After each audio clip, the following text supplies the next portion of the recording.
Bonjour tout le monde. Aujourd'hui, je suis devant un peuplier noir. Or, les peupliers qui poussent dans le sud de la France, ils semblent remplacer les bouleaux. Les bouleaux, ils ont un peu les mêmes vertus comme les peupliers ou vice-versa. Et des peupliers, on utilise aussi les écorces et les bourgeons. Ce que je suis en train de vous montrer, c'est les futures petites fleurs du peuplier noir. Voilà les futures.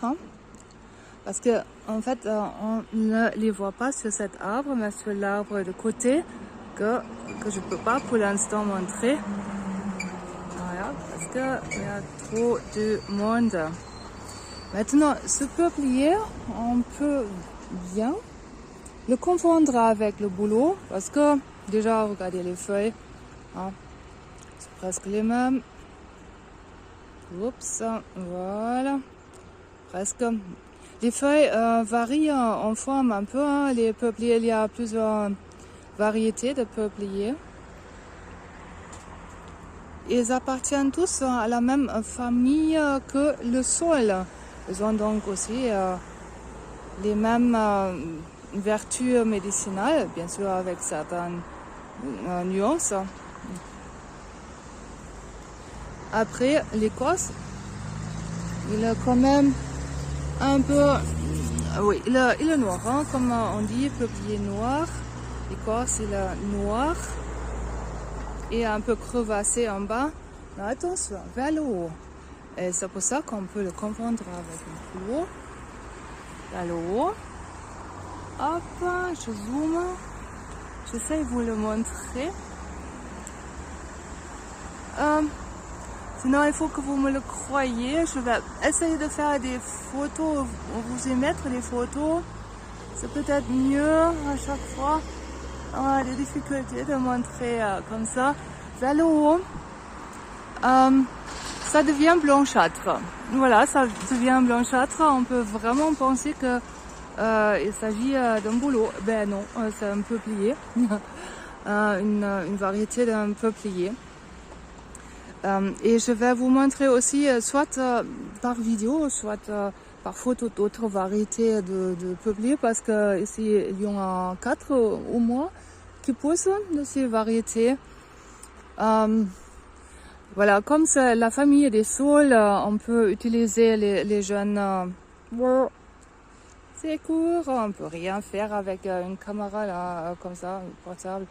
Les jeunes écorces, les jeunes branches, les écorces des jeunes branches pour en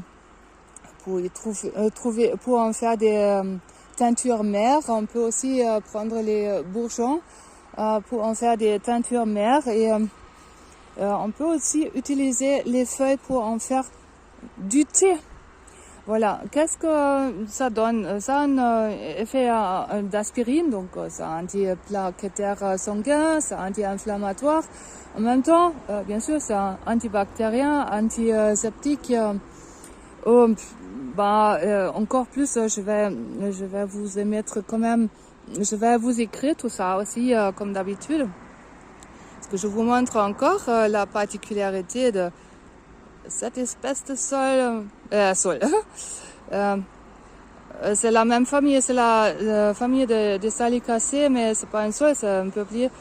Et que ce que vous voyez là, il y a une espèce de sucre sur les feuilles, et de plus en plus ça vieillit. De plus en plus, le sucre devient sucré. Je pense que ça vient quand même des abeilles, mais quand on lit, ils font croire que c'est le glucose en soi-même qui se met à partir des bourgeons sur les feuilles. Mais c'est plutôt quand ça vieillit que ça devient de plus en plus sucré. Donc je suis pas très sûre. Si c'est uniquement ça qui doit... Là, quand je mange une feuille, donc c'est parfaitement comestible, on peut manger les arbres. À éviter, il n'y en a pas assez.